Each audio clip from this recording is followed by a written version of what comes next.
Hello everyone, and welcome to the Ubuntu Touch Q&A, the UBports Foundation show discussing the development of Ubuntu Touch and our community's questions. This is episode 70, streamed live on February 22nd, 2020. My name is Dalton, and joining me this week are Marius. Hello. And Florian. Hello. Hello, guys, and welcome. We have a great roundup of news, feedback, and questions to get to this week. So why don't we just get right into it? Sure.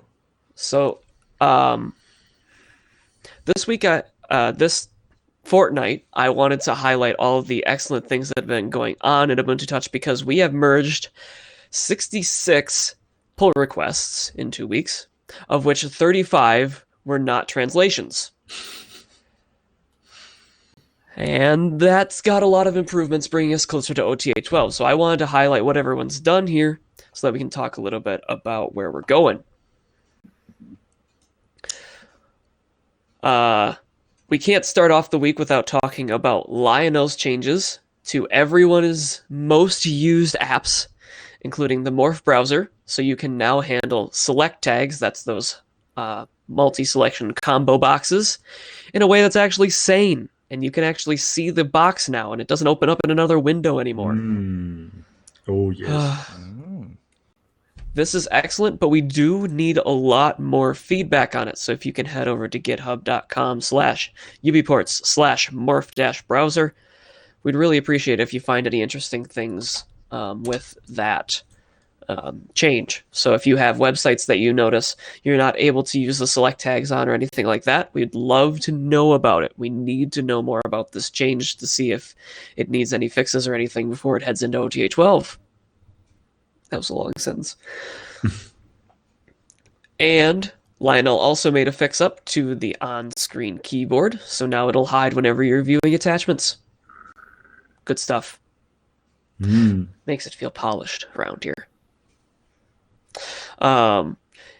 If you're an app developer and you're working with an app that has external libraries, you'll be happy to know that Johnny has updated the guide for building external libraries with Clickable.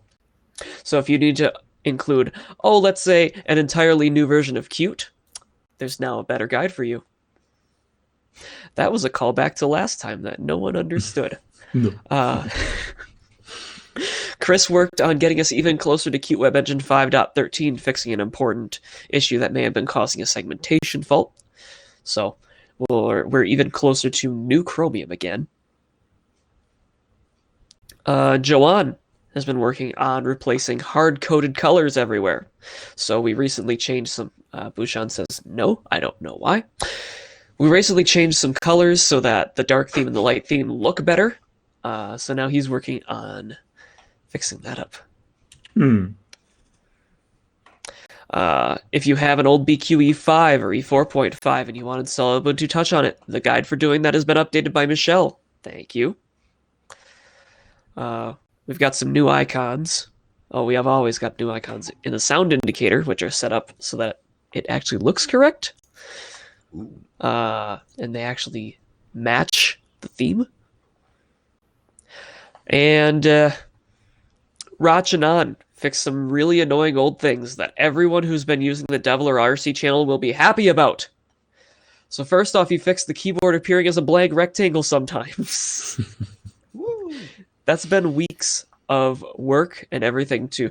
I want to bring these things up because they have been weeks coming, possibly even months in some cases. So I need to tell someone about them. Because it sounds like a small fix of a few lines of code, but the investigations were more than insane amount of time sometimes. Yeah, these are the kind of issues which takes a lot longer to find out than to fix. As well as the camera becoming unfocused and canceling recording when it had to ask for permission to record. That made sense. That's super. I worked on reducing UD8's memory use, locked the launcher on screen whenever there aren't any apps running because people don't like the screen being blank when there's nothing running. And fixed up the tutorial so it's even more broken now. I will fix that after we're done here today. I'm sorry, everyone. Oops.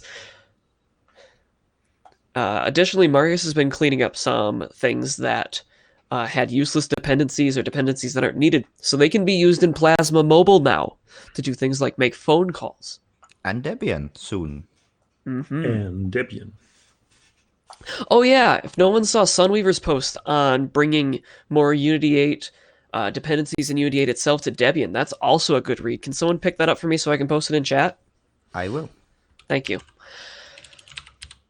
And Alan fixed up some things in Sync Monitor, that tool that tells you when you changed your password on Nextcloud but forgot to update it on your phone.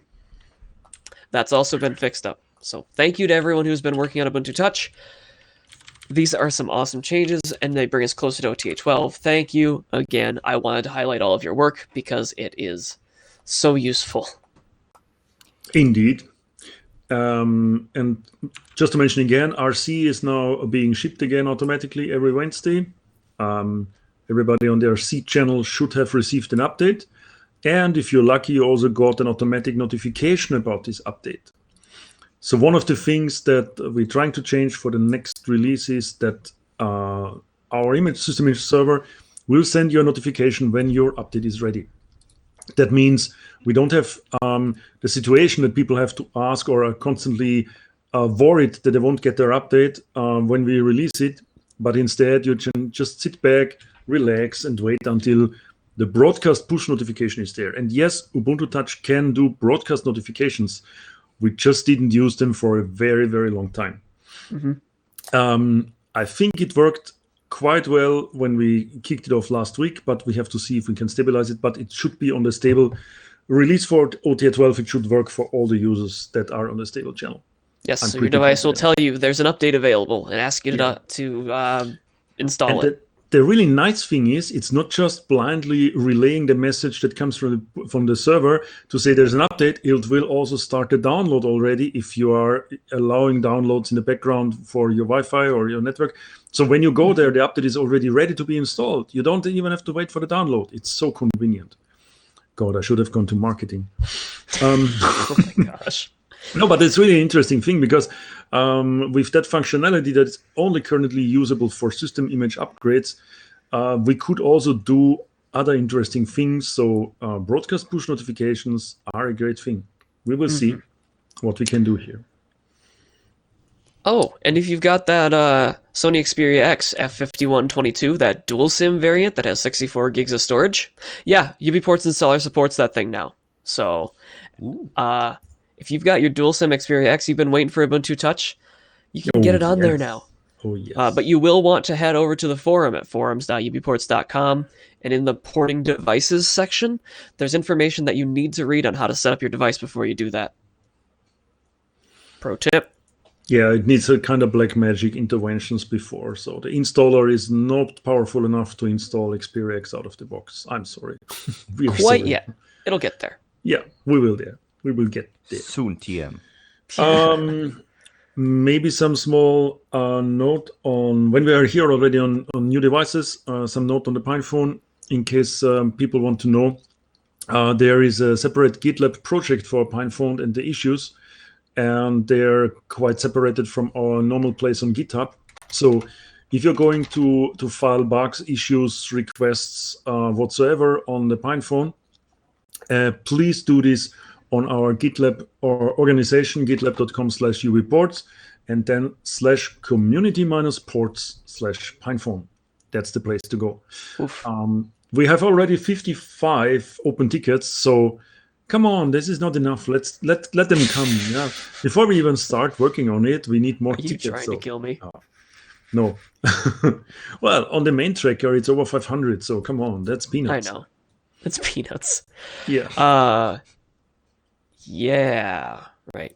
Oh, and if you want to listen to me more, if you really love hearing me talk for some reason, it's okay, because I do too, as you can probably tell by me being on this show. You can head over to Destination Linux. In episode 161, I was on Destination Linux talking about the PinePhone and Ubuntu Touch. So you can find that at destinationlinux.org/episode-161. Whew. That was kind of news block. That was a lot of news. Yes. We compressed it pretty much. Rapid fire. Good job. Zip it. Zip it. G-zip the news. Okay, yeah, let's Yeah. talk. Let's thank the people who make this train wreck possible. UBports.com/sponsors is where you can find all the companies who do exactly that.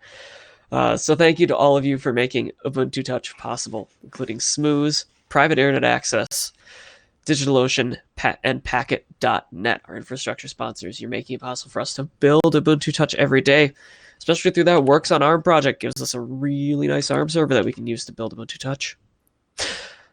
I'd also like to thank our community sponsors on Patreon, including George Toma, Darko Balka, Thor San, Laurentine Tillman, Milan Elev, Scott Marley, Renan Mirkolev, Morgan McMillan, Sergio Shvetsov, and Yogesh Patad.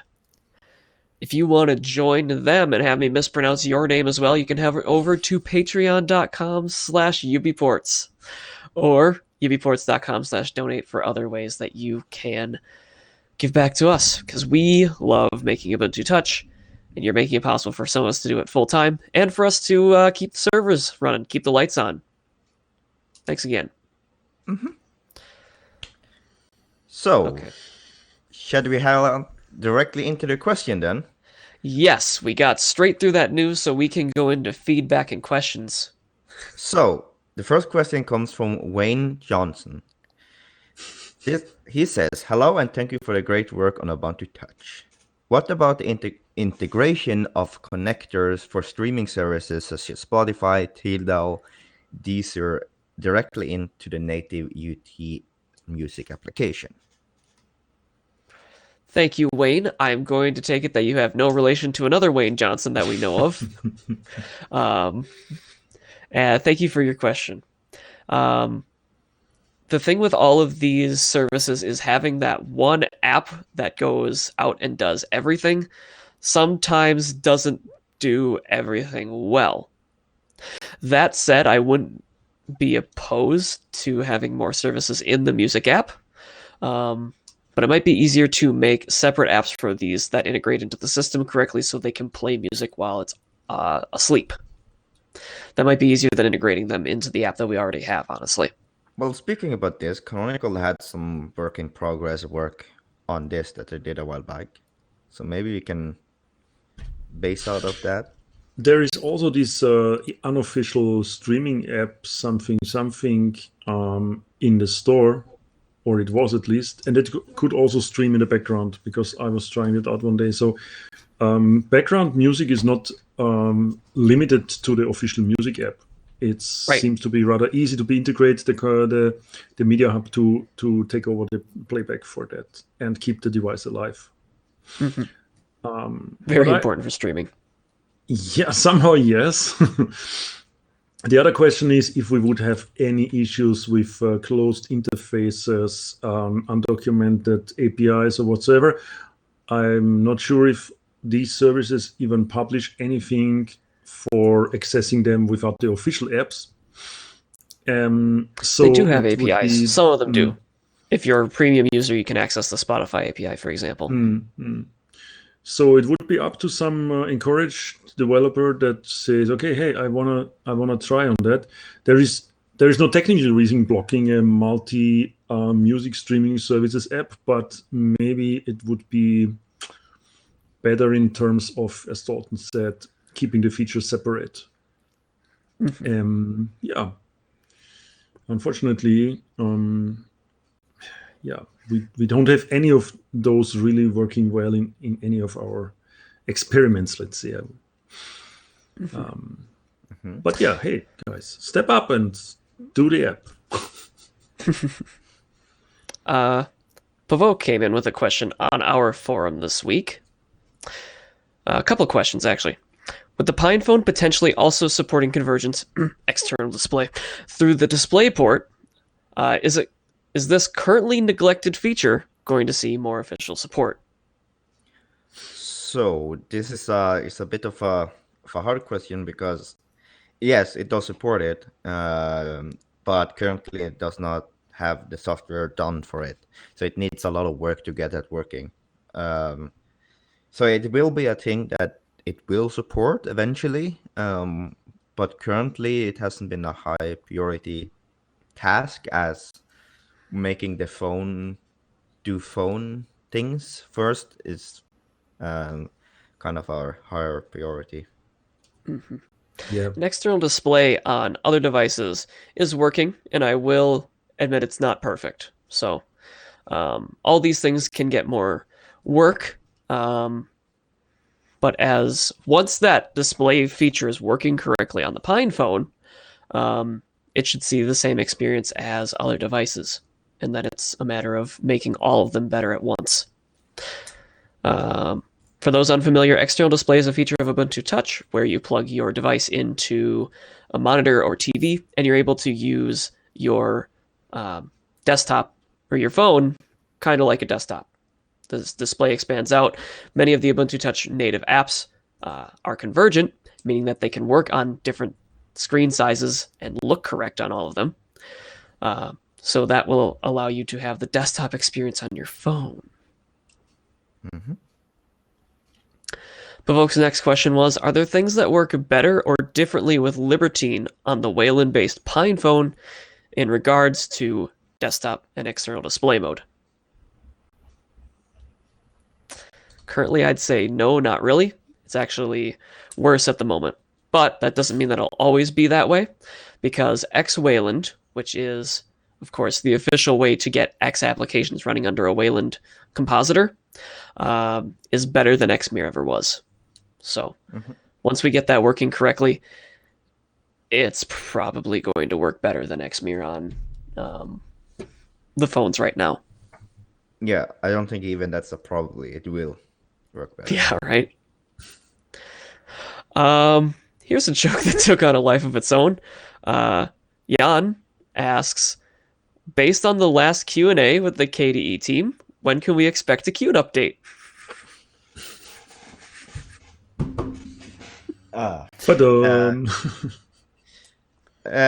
Soon TM. Next question. Wait. Yeah. And one thing we have to add, but you want to say something else? Before I close it down with... and there is also this rumor in the community about that Qt changed the licensing behavior now for the projects, and LTS is not available anymore. So yeah, there's basically a serious question also regarding that, what we're going to do. Of course, we will have to upgrade Qt more often. If they are not giving us LTS anymore, we are not going to buy in and be a premium customer of Qt. I think that will not happen. So if it's really like that, then we will ship newer Qt versions more often. Maybe. And it still remains to be seen whether they're going to be releasing the source of the LTS versions or not, or if we're just going to be backporting patches to create our own. It's still a situation that's constantly evolving with the Qt LTS. But for our devices, when can we expect a Qt update? It's definitely going to be after OTA 12 and possibly after the update after that. We got to get this Pine phone running too. It really depends on how much pressure Bushan is giving us. If he is giving us much pressure, we will update it. Why do we blame Bushan? Well, maybe no, because he's in the chat. Oh, okay. He's in the chat. Let's make him product manager for a Qt update in Ubuntu Touch. Yes. Okay. Then he can ask a lot of questions and we can ignore them. Okay, that's an internal. Okay. Let's go away from there. Next question, also from Jan. Because Ubuntu Touch can be found on multiple platforms, I was wondering if it can be found on library. In case people don't know what it is, it's a YouTube alternative based on blockchain. It also would make it easier to donate credits. I apologize for laughing at blockchain. It's just everything is blockchain now. More seriously, I really love people having more ways to consume our content, such as these Ubuntu Touch Q&As and any videos that we put out. And I realize that YouTube is not the most user-respecting platform, but I'm also lazy, and I'd be the one that would be porting content from one place to another. So I guess I don't feel at the moment that it's really worth the effort to take all of our videos from YouTube and also post them on another platform. because we've got a mobile operating system to make, and content distribution isn't really the problem that we want to be solving. If you know of some easier ways to make that happen, or really Maybe a Python script that just moves over somehow. I don't know. other compelling reasons to really move over, I would consider it. But I don't. I guess I don't hate YouTube, and again, I'm kind of lazy. Oh wait, no, it's efficient. Efficient is what it's supposed to be called. Yeah, no, it's lazy. Yeah, Yeah. Efficient. lazy. Definitely efficient. Mhm. Okay. Good. Next question. Next Florian? one, aptly. Are there any joint plans with KDE guys and or other communities to help developers to create a convergent app? I think about pure maps, which is great, and I wonder if there are some designs or technical choice we can make to create a good convergent app or to avoid some troubles in the process of doing. Good question. Oh yes. So this is something that we did discuss in our sprint with the KD guys in Berlin, where we will have our apps running on their platform and their apps running on our platform. But then it comes back to the problem that we had earlier, which is we need to update our Qt. And once we do that, this will be a lot easier to do and share the code. And this is definitely something we want to do. We want to have shared applications. And I think we all are on the same page there, both us and the KD guys, to bring in converged application that just runs. Mm-hmm. Yep. So yeah, probably will be added to the docs, and we will shout out when it's done. We But just will need to take some upgrade our time. Qt. Yeah. Easy. No problem. It's as easy as 1, 2, 3, 4, 5, 6, 7, 8, 9. Yeah. Going back, Silvernote says that library will move your videos for you if your channel is big enough. Sorry, I don't think we are. Well, we had 3,000 subscribers. Yeah, no, I don't think that's big enough for library to do Oh. it for us. Maybe. Yeah. But Also, does it do streaming? No. Yeah. Oh. That's one of the convenience features for our YouTube setup here. So we are streaming live, and at the same time it's recording and it's added to our page, and that's it basically. I mean, yeah, you don't have to do much about it if you. We are live as bad as we are on the recording. We don't post edit anything, so Actually, it's great. We can use it. It's pretty easy. It's just library sync, YouTube sync. Just works.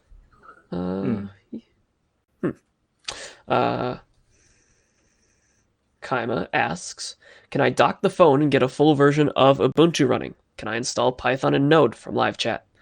You can get a full version. You can get a desktop version of Ubuntu Touch running if you dock your phone, but it won't be the Ubuntu desktop that you see today. For installing Python and Node, you can use Libertine, the legacy applications manager, and you can find that in system settings, or you can head over to docs.ubports.com to find more information about using Libertine for those types of things. Okay. Yep. Up next from the forum comes Gizmo Chicken, who asks, currently, what are the biggest differences, if any, between the daily builds available for the PinePhone compared to the builds available on the Edge channel? Which one leads or follows the other?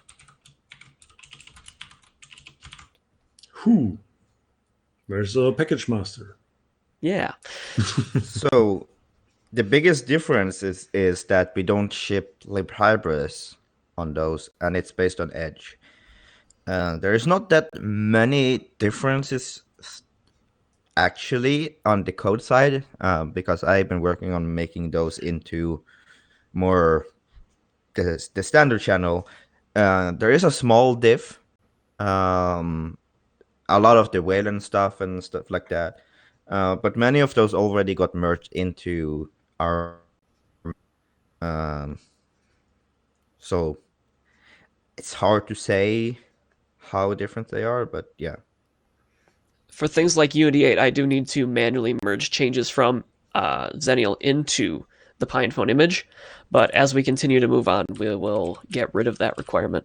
So generally, the PinePhone image is lagging behind for a little while. And Edge, of course, is bleeding edge and doesn't work on most of our devices completely correctly right now due to libhybris updates and things. So that's another change, another difference, which is not shipped at all on the PinePhone. But to sum up, so the PinePhone image is not leading. That's maybe one of the takeaways here. It is in some ways, though. Yeah, it's just different. Yeah. And you can find most of the things that are different by finding a Xennial Edge Wayland branch on them, because those are installed on the PinePhone. So we're working hard to get things to a level where you cannot tell the difference between two phones. If you put them side by side, it will still take a while, but I think we can get there. Yeah. Yeah, and there's... certainly it's supposed to be the same Ubuntu Touch no matter where it's running. So. Yes. That's our dream of conversions between devices. You can always see it's Ubuntu Touch, no matter where you're going. Fuse Team in live chat asks, how feasible would a tiling window manager mode be in Unity 8? Staged mode is technically full screen tiling, so problem solved. No other problems. But in all seriousness, you can use the hotkeys you're used to, Control, Command, Super, and the arrow keys to tile left, right, up, or down in Unity. And it also supports snapping to corners on the desktop. So you can do all of that. But like i3 or DWM style tiling mode is not quite the same. I understand, and not really what we're looking for. Oh yes, he noticed my shirt. Yeah, Hello, Tux Michael. Digital's in chat. He noticed your Tux Digital shirt. That's a mouthful to say. Tux Digital, Tux Digital, Tux Digital. Does that cause some Beetlejuice type thing to happen if I say that 3 times? Beetlejuice? Guess not. It hasn't gotten too exciting in here yet. Oh, Marius. Oh, Marius, you have a video. You have a movie to watch. Do I? Later. No, yeah, right. Not right now. Don't sidetrack me. I need to write it right now. Everyone in live chat, wait, I need to watch this movie. Florian. Just one thing before I read the question from our forum. There was a question about bank transfers and IBAN numbers and SEPA bank transfers in EU. People are so happy to donate to us, and we still didn't supply our bank account number. There is one reason for that. So I think everybody knows already we have a bank account now, and we are already able to use it on a limited way. That means 1 or 2 people can access it and do transactions and log into the account system. But the reason why we are not going to shout it out everywhere is because we have to, as a charitable foundation, we have to fulfill a few things when it comes to donations. So we need to record them in a proper way. There is bookkeeping involved, bureaucracy, administration. We even have to give out kind of certificates or confirmations. Donation receipts that we're still learning. Must be standardized in such a way that we do not lose our charitable status, and everything is in the books, because we are a German foundation now. Everything needs to be very transparent to the government. And yes, we are dragging on a little bit with that, but I hope we can resolve it soon. So please just put the money aside. If you want to donate it, don't spend it for anything else. You can make really huge donations later. If you just keep it for us, but you will be able to donate it soon. Yeah.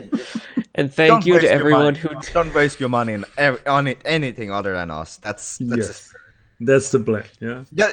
When you sign up for a job, just put down our bank account number on the salary. Yes, that will work pretty well. No, don't, please. Also, to Take your remind money. you, it's not like it's much faster than like in PayPal or so. We sometimes had to accept the donations, and yes. some things were returned. That won't happen with IBAN transactions. You just put the money there and it's gone. It's very easy, and it's not easy to get it back anymore. No, it's just joking. I think you have 45 days of return without any issues. After that, we might keep it. So we are back to one question from the forum. If I may interrupt you before that, yeah, sure. Wendigo Soft had a question in live chat. The upcoming OTA comes with a blank home screen, and will it be possible to add starters or things to it in the near future? Okay, so yes, the scopes are gone in OTA 12, and you will be seeing a blank home screen with the launcher. If you're not seeing the launcher on your home screen, you need to upgrade, or on the background, not a home screen. This has been something that has been much discussed in the community over at I Wanna Go Home on the forum. Good title. And so for now, the launcher will appear on your background for you to use, and at any time you can open the drawer to launch more apps. As for what will happen with the background itself, the, dare I say, desktop, we don't know yet. There are still ideas floating around on what to do with it, how we would make that in a way that makes sense for mobile and desktop alike, and how we'd make it navigable in a way that doesn't seem forced or weird. So these are all things that are being discussed. So we will continue to discuss them as we move on. There's another small change that people were a little bit confused about. Currently, it's like when you are on the top bar with the indicators, it's not going to drag down anymore from the black area. I'm doing this mirror-wise now. But as soon as you reach the indicator area, it will. If you don't miss. Yes. If you don't miss it, it will open up the indicators. But you actually cannot pull from here anymore. And it confused myself a little bit in the beginning. Right. That's also another thing that's being discussed on whether we want to change that or not. So everything is still changeable. It's in progress. It's software. It can be changed. And I would also ask everybody to appreciate that we have to try out things. So sometimes you have to test it with users. You have to test it on a wider audience. Not everything that we're blasting out is set in stone. However, we try to make conscious decisions about if this feature is useful or not. Yeah. Mm-hmm. Plenty of people telling us that it's not is good feedback. So thanks to everyone who has been. That's true. So there are RC. There's nothing blocking you to change to RC to test it a little bit. If you're not happy, you can go back to stable. If you are not happy with what we said now, you can make us a comment and so on. But we could use a little bit more people on the RC channel. Why not? Just test it out. Mm-hmm. You can change anytime from your phone, and you can change back to stable if you like. Yeah. So now I'll stop interrupting you. Yeah, no problem. We have still enough time left. So the last one is a quite a lengthy question, and actually it's more a comment, like really a question for kind of question mark. So Erland wants to comment on something that I said in the chat, and to be honest, I'm not really sure on which occasion, and I have no context. But probably the Pinephone group. It probably was in a Pinephone group. That in the future, the Pinephone images will be read-only to protect people from destroying it using apt. I just think that would be a mistake. I think all the distros have a tunnel vision. You are so focused on developing OS for a phone, you're forgetting that a free and open Linux phone can be used for many other things. For instance, it can also double as your desktop computer through the DisplayPort, developing and testing apps for the phone on the phone. Well, what we think about it? To be read only or not to be read only? That's the question. So yeah, there are a lot of similar comments, and people who are new to Ubuntu Touch who have very similar comments to this, and asking, why doesn't this phone work the same as my desktop computer? I think equally to the way that people assert that we have tunnel vision on making a mobile operating system, I think that's a bit of tunnel vision thinking that the Linux desktop is the only way that a computer can work for its user, right? Mm-hmm. So let me explain further. In Ubuntu Touch, as we've been talking about this hour, tools like Libertine are meant to help you do things like develop software or run desktop applications when you have a keyboard and mouse attached. And we should be, working to get Libertine better, not going backwards into just changing things back to the old way of doing things just because that's what we're comfortable with. This is more than just a read-only root file system, and it goes into design of the whole system and why it is the way it is, and why that's weird when you're used to regular desktop Linux. You're running Ubuntu or Fedora or whatever it may be. But generally, and I think that is where this comment will be going as well, people aren't just talking about Ubuntu Touch being read-only and you not being able to use apt with it, but it's the fact that apps are confined and everything is just different because apps can't access the data of other applications or the user. And this gives us some very interesting features that are weird when you are a desktop Linux developer or user. But if you just use computers or phones, they start to make more sense. That being said, if you want the completely traditional like desktop Linux experience on a 6-inch screen, there are a lot of ways to do that on the Pine phone. There are people who are running XFCE, Mate, GNOME, and GNOME, not Fosh, GNOME shell, under Fedora, Alpine, Ubuntu, and so many more distributions. So if what you want is just the desktop, there are ways to do that already. And I'm going to go out on a limb and say they won't be the best experience for you, because those things are made for what I'm sitting in front of, which is a 13-inch screen and two 27-inch screens, and not a 6-inch screen. We're not really interested in just rehashing those old desktop models. And we also aren't just creating a mobile operating system. But I need to say that we aren't different in this way just to be different. There's a method to our madness here, where I assert that we're continuing the design of a better way to use your computer, whether it be a phone, a tablet, or a PC.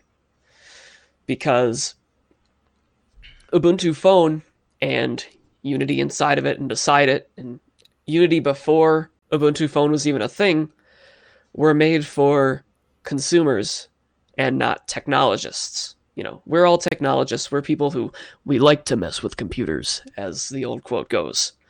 But most people just don't want to work around the things that we work around. For example, have you ever been in the situation where you need to write a document and then send it in an email? And you get through writing the whole document and you're like, okay, yes, now I just need to save this and send it in an email. And then you go to save and you don't know where to save the file. Or you start to go to save the file and then you realize that your organization isn't quite right and you want to change it. And then you get distracted and do that. I've done that before. Maybe I'm just projecting that one. But then You finally save the file, and then you're like, okay, now that I saved that file, I need to open my email client and start writing the email and then attach the email to it. Wouldn't it be better if you just went from your document writing thing, your word processor, there it is, and sent the document to your email program and started writing the email? Why do we need to do this in-between thing, right? And because of content, because of the confined model of applications, that is something built into Ubuntu Touch. And it's just a better way to use computers, a way that people are more familiar with. Stop me again if you've ever had the situation where your parents need to do that same thing, and you need to explain to them again how the file system works. Mm-hmm. I have to do that with my parents, and my mom is an extremely smart woman. She has been trained for accounting, for health information records management, and has taken programming classes. Before Windows was even a thing, before Linux was even a thing, she knew how to program. And yet at the same time, the file system is confusing. Another small example maybe from my side, I have on my desktop one file called clipboard01.png, and I'm overwriting it constantly if I'm taking a screenshot just to attach it or to bring it to some email or Telegram conversation, because you need to go via the file system, because there is no real good way. I mean, you have a screen capture thingy and you can go over the clipboard, but that's a limited thing. Both applications need to behave. Yeah? Sometimes you have to go over the file system just for exchanging data, and that's really something that, now that I know there's a different way to do what Canonical did with the Content Hub thingy, plus it adds a ton of security for it. It's really something that we should embrace as an alternative thing to do, what we can use. Sorry, Dalton. So that's I wanted to add to what Florian said there about security and privacy, and where all the applications are isolated from each other and don't have access to anything other than what you provided. And this is also the model of Content Hub and Trustor, is that the user is the one that gives an application its data. Mm-hmm. So if I want to share my picture that I took with the camera app, I press the share button and share that with Telegram. The Telegram has no access to anything else other than the image that you specifically share to him. And this is the really beautiful thing about it also, because it provides, as Dalton said, a lot more usability, a lot easier to use, a lot more cleaner way of doing it, where you just press share and you share it. But it also provides security, privacy, and a lot other. Not saying that you can't use the file manager, because we have a file manager. So if you really, really want to, you can. Mm-hmm. But most people wouldn't want to do that because it's just easier. Yes. And that's just one example of the reason why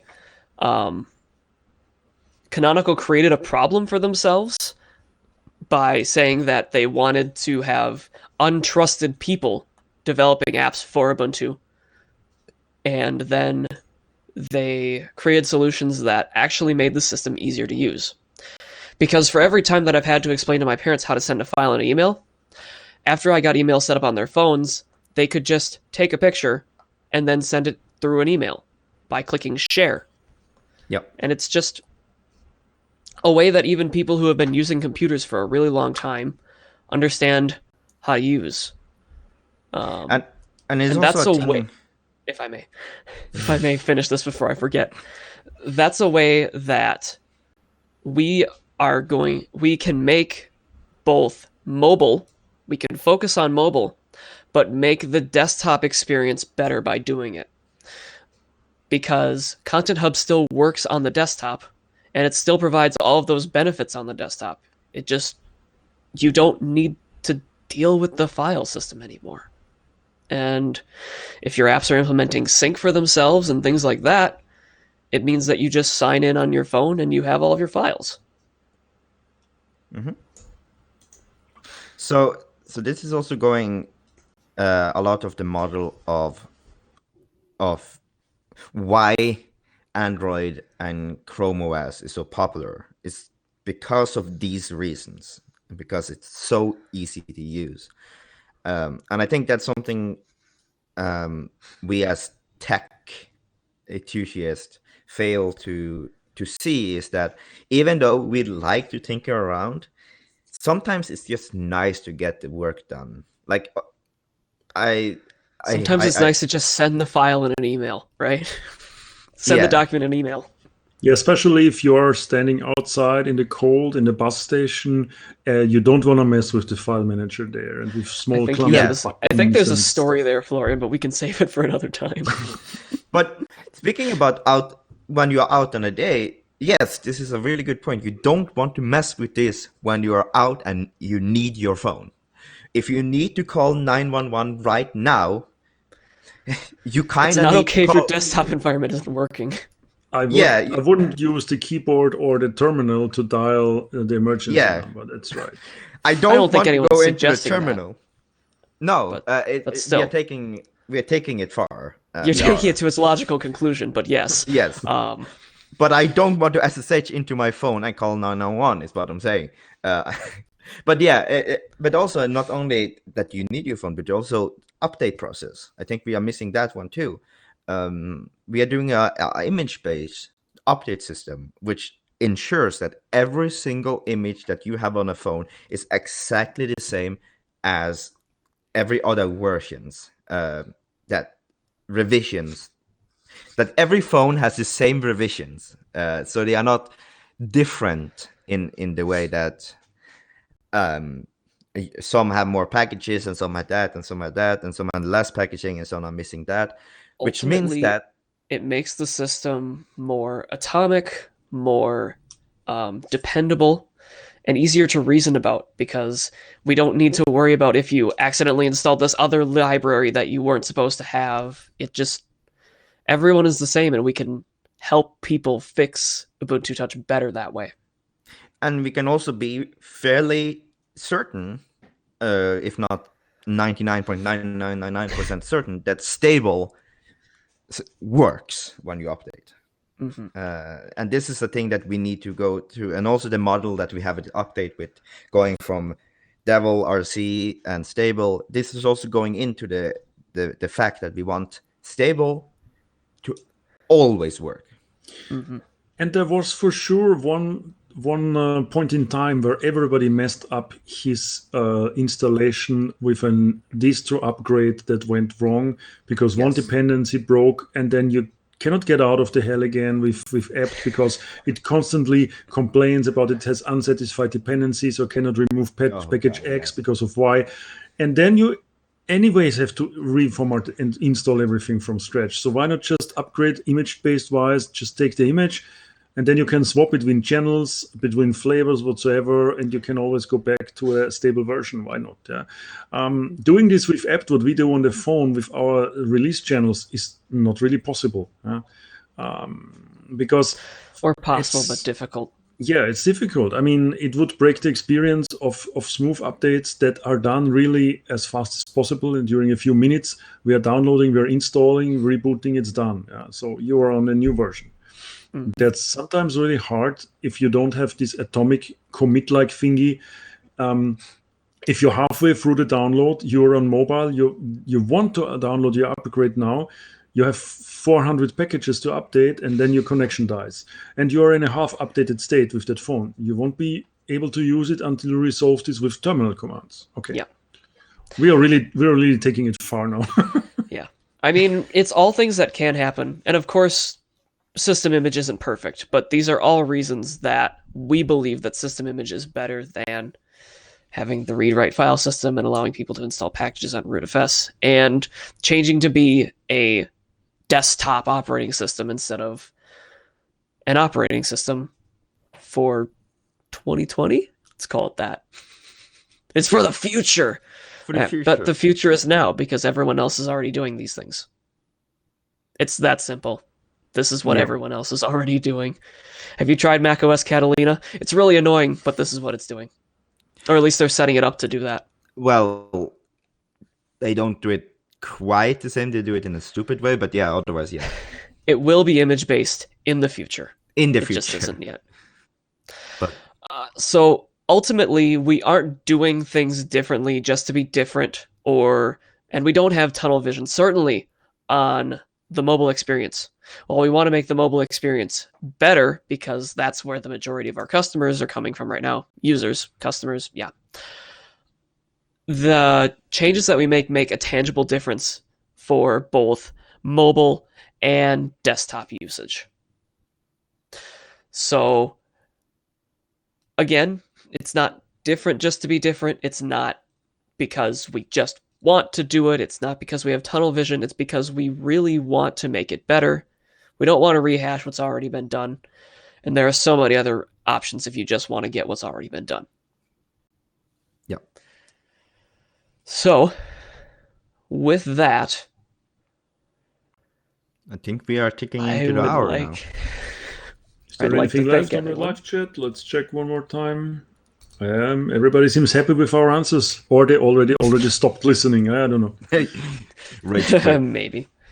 Yes, to that question in live chat, there is Russian language support in Ubuntu Touch. You can select it in the first run wizard. Mhm. Okay. And I would like to thank you, everyone, for watching this episode of the Ubuntu Touch Q&A. It's been a lot of fun. I do love ranting every now and again. But if you want to get more fun after this, you can find us on all sorts of social media, including Facebook, Twitter, PixelFed, Mastodon, LinkedIn, Instagram, and Diaspora. We're at UBports on most of those places. Otherwise, you can find links in the description. If you just want our news delivered straight to your chat client, you can find that on Telegram or Matrix. And if you want to chat with us, we are on Matrix and Telegram at UBports or #UBports. Or if you want some longer form content, you can head over to forums.ubports.com. It's more like a mailing list, except it's not a mailing list. You don't need to figure out how to use email for it. It's kind of excellent in that way. Oh, I just made people so mad. You can find links for all of those things down in the video description. Thank you, everyone. 17th Q&A. We are still here, and I think we will be here for a long time. There's no special celebration, no cake today, or maybe for the 100th version. For the 100th. Yes, We will. we That's bring over- cake then. that's But so stay That's with over us a year away. for 60 more weeks. It's over 1 year. But still, we're proud to deliver that already for such a long time. While it's not always easy to prepare and to get everything done, and we also want to thank the guys behind that do the transcription and the advertisement and the posts and the news channel and. Oh, yes, absolutely. There are not only us 3 or 4 or sometimes only 2 or then 5 people. There are more people involved. Thanks everyone from the community for doing or making this possible for us. Yep. To Lionel and Nigel and Milan and everyone else who helps us make this possible. Wayne for editing our audio. Thank you. And of course, thank you to you, the viewers and listeners. That'll be all for us, and we will see you in 2 weeks. Bye-bye. Bye. Yes, Pac-Man install